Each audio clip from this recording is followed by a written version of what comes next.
बिस्मिल्लाहिर्रहमानिर्रहीम। अस्सलामुअलैकुम। मरूफ कमेडियन उमर शरीफ को दफनाते वक्त ऐसा क्या वाक़या सामने आया कि वसीम बदामी भी तड़प उठे।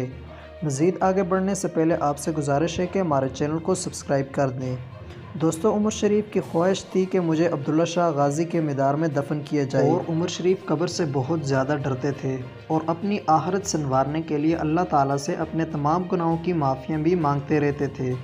उनकी यह वीडियो सोशल मीडिया पर वायरल हुई है कि जब उनको कब्र में दफनाया गया तो उस वक्त वसीम बदामी के मुताबिक जब मैंने उन्हें कब्र में दफनाया और उनके चेहरे की तरफ मुड़कर देखा तो उनका चेहरा बिल्कुल रौनक से भरा हुआ था। दोस्तों, अब बात करते हैं कि उनकी कब्र से क्या आवाज़ें आने लगी। ये तमाम तर न्यूज़ सोशल मीडिया पर फेक है, इसके बीच में कुछ भी बिल्कुल रियलिटी नहीं है। दोस्तों, इसी तरह की हकीकत पर मबनी न्यूज़ के लिए हमारे चैनल को सब्सक्राइब कर दें।